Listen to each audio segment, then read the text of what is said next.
Nancy Guthrie vanished 107 days ago. But according to new revelations from investigative reporter Brian Entin, the chaos that unfolded in the first hours of her disappearance may have changed this case forever. An FBI plane was allegedly ready to transport evidence immediately, yet investigators say the FBI was kept out for days. So what really happened behind the scenes of the Nancy Guthrie investigation? That is exactly what we are breaking down today. And if you are new here, welcome to Keith's Crime Files, the place where we go deeper than the headlines, follow the facts, and never stop asking the questions that matter. Hit that like button right now, because this one is going to shake you.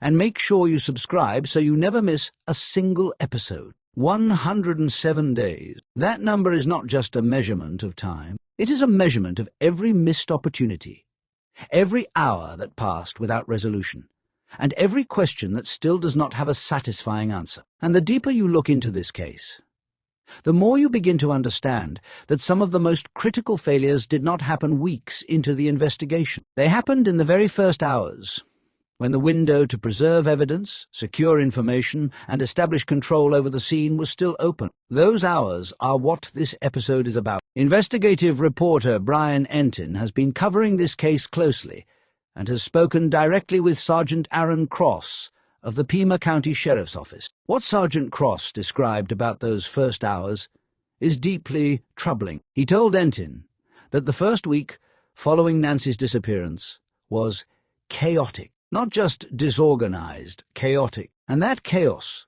was not contained to one department. According to Cross, there was a communication breakdown within the Pima County Sheriff's Office itself, and that breakdown extended outward, bleeding into the agency's communication with the FBI. Let that sink in for a moment. Two separate law enforcement entities, both of whom should have been working in tight coordination from the very beginning, were already experiencing friction in the first week. And according to those close to the investigation, the FBI was reportedly kept out of the case for days, despite being positioned and ready to assist. There are accounts suggesting an FBI plane was prepared to transport evidence immediately, but that assistance was delayed. And in a case where every hour matters, days of delay can be the difference between answers and silence. Now, to understand why those first hours were so consequential, it helps to understand what investigators were walking into when they arrived at Nancy Guthrie's home. Sergeant Cross described the scene to Brian Entin. When law enforcement first arrived,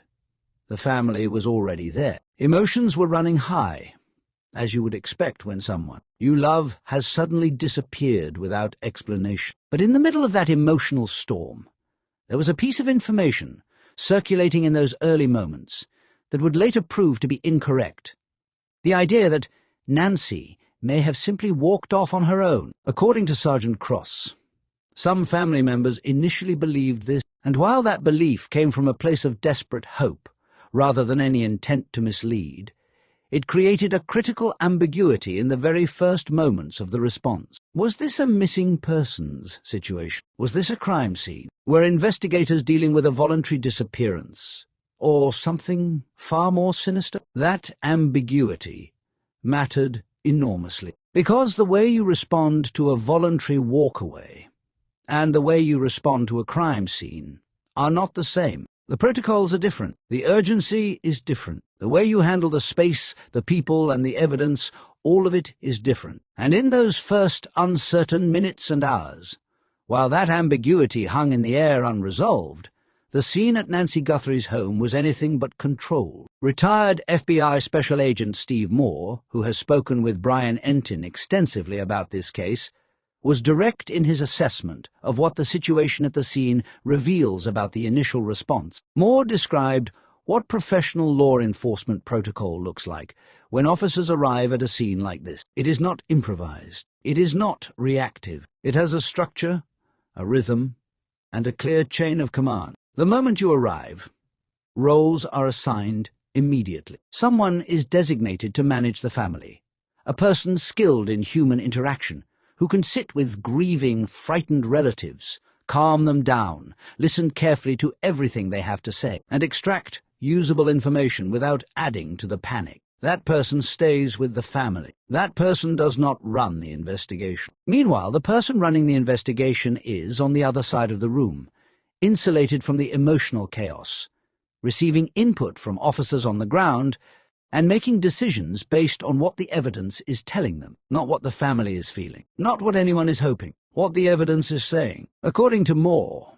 this is not an advanced concept. This is foundational training. He compared it to an emergency room. When someone comes in with a severe injury, the staff does not panic. They do not freeze. They do not look at each other in confusion and wonder what to do next. They have done this before. They have a plan. They execute the plan. They may move fast. They may be deeply concerned, but the one thing they are not is confused. Moore's conclusion about what confusion at a crime scene actually signals was unambiguous. He stated clearly that confusion is not a sign that the crime is too big or too complex. It is a sign of inadequate preparation. And at Nancy Guthrie's home, there was evidence present from the very beginning that should have immediately crystallized the situation and eliminated any ambiguity about what kind of scene investigators were dealing with. There was blood on the front porch. The moment the discovery was confirmed, the calculus should have changed entirely. A crime scene designation should have followed. A perimeter should have been established. Evidence response teams should have been called to the location. The surrounding area, including the driveway, where potential tire prints may have existed, should have been secured and treated as an active evidence zone. But here is the devastating reality of what happens when those steps are delayed or executed improperly. Every person who walks through a space that has not been secured is a potential source of contamination. Every footstep near those tire prints in the driveway is a footstep that could have destroyed something irreplaceable. Every minute the family spent moving through the home, searching, looking, hoping, however understandable that behavior was a minute that made the forensic picture murkier. And by the time investigators arrived, the family was already inside. The contamination had already begun. Retired FBI agent Steve Moore walked through this specific challenge with Brian Entin. He explained that when law enforcement arrives and realizes the family has already been moving through the space, the response has to adapt. You cannot undo what has already happened, but you can stop further damage. The priority becomes identifying a neutral area, a part of the home that shows no obvious signs of a struggle, no obvious evidence, and consolidating everyone there while the rest of the space is secure. But that night, in the dark, with family members in distress and law enforcement reportedly struggling with internal communication, executing even that basic step with discipline and precision was apparently not straightforward. Moore described what the absence of command structure looks like from the inside. He put it plainly. If there is confusion at a scene, it means that nobody is in charge who knows what they are doing. Because when someone capable is in command, they know how to compartmentalize. Every person has a role. Every role has a purpose. Every piece of information flows in one direction, toward the person making decisions. And that person processes it, acts on it, and keeps the operation moving forward like a set of plays being run on a field. No overlap, no gaps, no chaos. What Sergeant Cross described about those first hours does not sound like that. Now zoom out for a moment and consider the broader picture of the institution responsible for this investigation. Pima County Sheriff Chris Nanos has been the public face of the response to Nancy Guthrie's disappearance. When Fox Digital recently caught up with him leaving the sheriff's office, they asked him directly about the investigation. His response was brief. He said, simply, "We're getting closer." Brian Entin brought that statement to retired FBI agent Steve Moore and asked what he made of it. Moore's answer was measured, but clear. He said that in his view, a statement like that likely means the investigation has not given up, but that technically eliminating even one person from consideration means you are closer than you were before. In other words, getting closer does not necessarily signal a breakthrough. It may simply signal continued effort. And continued effort, 107 days in, without a resolution, without an arrest, without confirmed answers about what happened to Nancy Guthrie. That is not the same thing as progress that the family can hold on to. There are also larger institutional pressures surrounding this investigation. Efforts have been made through multiple channels to seek accountability from the Pima County Sheriff's Office, including actions at the commissioner level. The question being raised publicly is not a simple one. It is whether the leadership structure overseeing this case has served the investigation or complicated it. Retired Agent Moore addressed the reality of what happens when leadership changes mid-investigation. Even in situations where a change might ultimately benefit a case, there is almost always a period of disruption. New decision-makers must be briefed. Ongoing leads require explanation and context. The institutional knowledge held by the previous command does not transfer automatically, and during that transition period, the forward momentum of an active investigation can slow, even stop. In a case like Nancy Guthrie's, where 107 days have already passed, a slowdown of any kind carries a weight that is difficult to overstate. What emerges from everything Brian Entin has uncovered, from every conversation with Sergeant Cross, from every insight offered by retired FBI agent Steve Moore, is a picture of a critical window. Those first hours after Nancy Guthrie vanished, that may not have been handled with the discipline, coordination, and command structure that a case of this magnitude demanded. The blood on the porch, the family already inside, the confusion among arriving officers, the delayed FBI involvement, the communication breakdowns, the absence of clear command. Each one of these details on its own is concerning. Together they form a pattern that raises serious and legitimate questions about what was lost in those first hours, and whether what was lost can ever be recovered. 107 days have passed since Nancy Guthrie disappeared from her home in Pima County, Arizona. Her family is still waiting. The questions are still unanswered, and the investigation continues, shaped, for better or worse, by what happened in those critical first moments when the response to her disappearance either built the foundation for finding the truth or began to crack it. And that is precisely where the story gets darker. Because what happened at Nancy Guthrie's home in those first hours was not simply a matter of emotional chaos or understaffed deputies doing their best under pressure. According to what has emerged through investigative reporting and expert analysis, the failures at that scene set off a chain reaction, one that reached all the way to the director of the Federal Bureau of Investigation and forced him to say something publicly that FBI directors almost never say. But before we get there, we need to stay at that crime scene a moment longer, because there is something that Steve Moore said that reframes everything about what those first hours actually cost this investigation. Moore described what proper crime scene management looks like from the moment the very first officer arrives, and he was specific. At a well-run scene, there is a uniformed officer positioned at the entry point with a clipboard. Every single person who crosses that threshold writes down their name,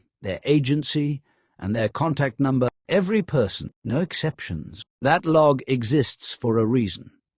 Because in court, in evidence analysis, in reconstructing exactly what happened to a crime scene after the fact, you need to know who was there, when they arrived, and where they moved. That clipboard and that log are not bureaucratic formalities. They are the foundation of evidence integrity. And Moore noted that when he arrived at a scene once and saw that officer standing there with that clipboard, his first thought was not frustration at the procedure. His first thought was relief, because it told him immediately that the people running that scene understood what they were doing. The question hanging over the Nancy Guthrie investigation is whether that clipboard existed at her home in those first chaotic hours, whether every person who walked through that space was logged, whether the chain of custody over that scene was airtight from the very beginning, or whether it had already been compromised before the sun came up. Crime scene management, Moore emphasized, is not an advanced elective that senior agents learn after years on the job.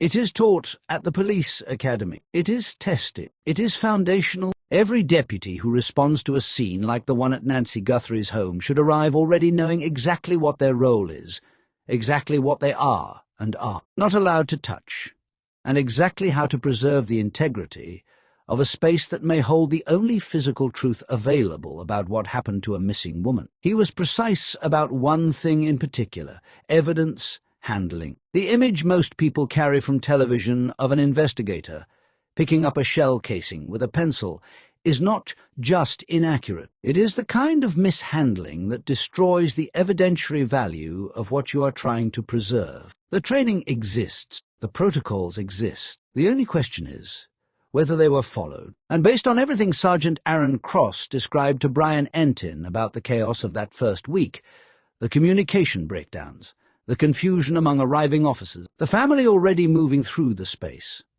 the answer to that question is deeply unsettling. Now, there is another dimension to what was happening in the desert surrounding Pima County during this investigation that deserves serious attention. In the weeks following Nancy Guthrie's disappearance, there were multiple discoveries of what appeared to be human remains in the area. Search teams and local residents found things, including what was reported as a femur, that created painful and ultimately unresolved moments of hope and dread for everyone following this case. Local deputies familiar with that terrain were candid with Brian Entin about what that landscape contains. The desert surrounding Pima County is vast, remote, and brutal. Migrants cross through it in significant numbers, and many do not survive. Finding human remains in that environment is not statistically unusual. The desert holds many tragedies that have nothing to do with any single investigation. But the possibility that Nancy's remains could one day be located somewhere in that terrain carries its own devastating weight. And according to Steve Moore, it would also represent something that no one wants to say out loud, but that every investigator understands instinctively. It would be a treasure trove of evidence. Moore was deliberate in explaining why. The location of a body is itself a piece of information. The direction from Nancy's home, the accessibility of the terrain, whether a standard vehicle could reach the site, or whether it required something more capable. All of it narrows the picture of who was responsible and how they moved. Investigators would examine the ground surrounding the remains for tire tracks and footprints. They would identify surveillance cameras along any route that could plausibly connect that location to Nancy's neighborhood. They would process the remains themselves with the understanding that even after months of exposure, the recovery of biological evidence is not impossible. Moore was careful not to overstate the certainty of DNA recovery at that stage of decomposition. He acknowledged that unless remains had been submerged in water for an extended period, the possibility of recovering usable material, a hair, skin cells transferred during physical contact, fiber evidence, remains real, not guaranteed, but real. And in a case where the known physical evidence recovered from the home has been described publicly as consisting primarily of a single strand of hair, real possibilities are worth pursuing with everything available. That strand of hair has become one of the most watched details in this entire investigation. Brian Entin spoke with a forensic professional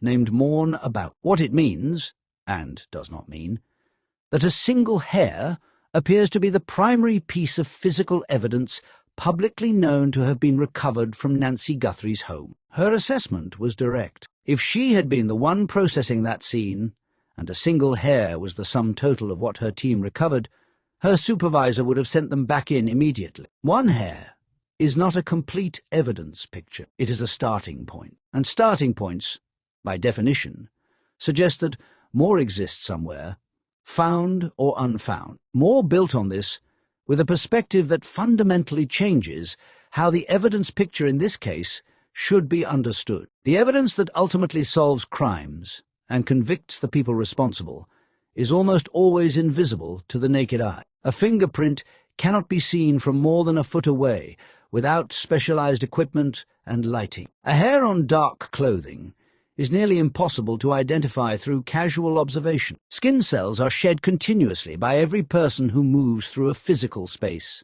pressed into surfaces, left on door handles, transferred onto anything touched with bare hands, and they do not simply disappear. His point was statistical as much as forensic. If investigators found one hair at that scene, the probability is that approximately 10% more exist somewhere in that same space. You do not shed a single hair in isolation. Evidence accumulates in layers. The question is never really whether it is there. The question is whether the people looking for it had the training to know where to search, the equipment to detect what the eye cannot see, and enough undisturbed time in that space to find what was waiting to be found. And that brings everything back to the decision that may define this investigation for years to come. According to FBI Director Kash Patel, speaking publicly on a nationally broadcast program, the FBI was kept out of the Nancy Guthrie investigation for the first 4 days following her disappearance. Not 4 hours, 4 full days. And during that window,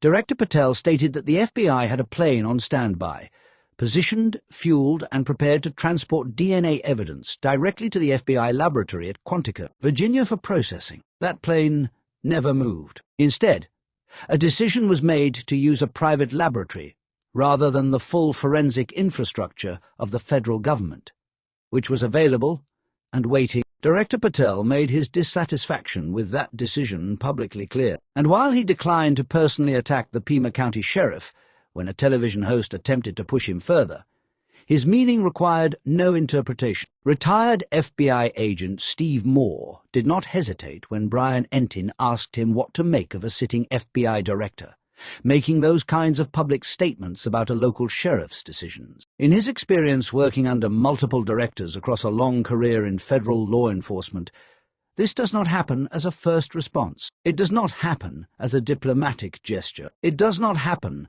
when other options remain on the table. It is, in his words, the nuclear option. It is what happens when every quieter avenue has been exhausted, and the people responsible for finding the truth have decided that silence has become its own form of failure. Moore knows the FBI's evidence transport capabilities from personal experience. Earlier in his career, he piloted aircraft for the Bureau and participated directly in evidence transport operations. He described working a case involving a PSA flight brought down when a disgruntled employee entered the cockpit with a weapon and caused the plane to crash. In the response to that tragedy, Moore flew a helicopter shuttling evidence between the crash site and a nearby airport, where it was transferred to a twin-engine aircraft, then moved again by jet, a continuous chain of custody maintained by air, every single day, until the investigation was complete. The FBI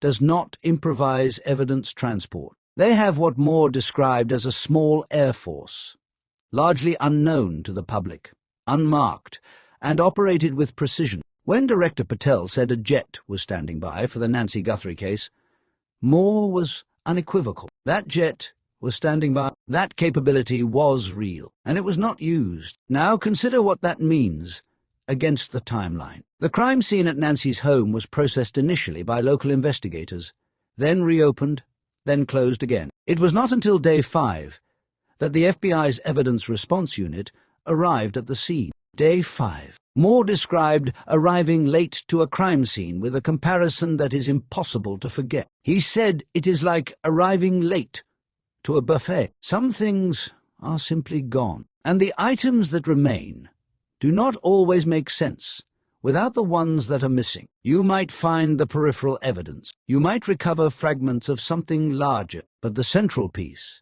the evidence that connects everything and tells you with certainty what happened in that house, that may already be lost. He was careful to separate the talent of the Pima County evidence technicians from the resources available to them. This distinction matters. County departments operate within real budget constraints. They have fewer specialized technicians, less advanced equipment, and smaller response teams than a fully deployed federal evidence unit. The FBI can transport what Moore called an office in a can, a self-contained, fully equipped evidence collection and processing team flown in by jet, capable of executing a comprehensive scene examination, with resources that most county departments cannot match, regardless of how skilled their people are. That team was ready on day 1. It arrived on day 5, and so the full picture of what those first hours cost this investigation becomes clear, not as speculation,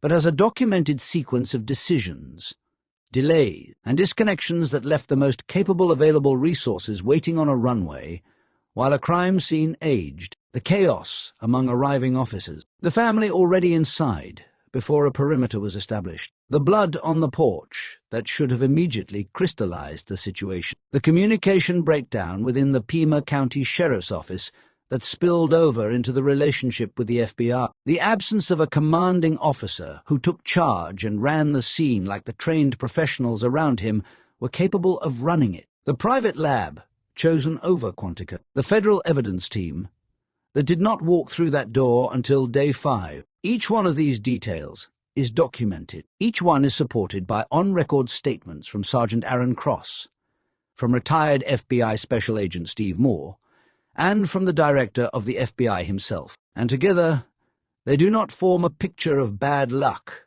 or an impossibly difficult case. They form a picture of a window that was open and closed before the right people were allowed through it. 107 days have now passed since Nancy Guthrie vanished from her home in Pima County, Arizona. Her family is still waiting. The investigation continues, and the answers, if they come, will have to be built from whatever survived those first 5 days, from whatever evidence remained after the chaos settled, after the delays compounded, and after the most capable resources available were finally allowed to do what they had been ready to do from the very beginning. Nancy Guthrie deserves those answers. Her family deserves them, and the truth, whatever it is still out there waiting to be found. If this episode gave you something to think about, please take 1 second right now and hit that like button.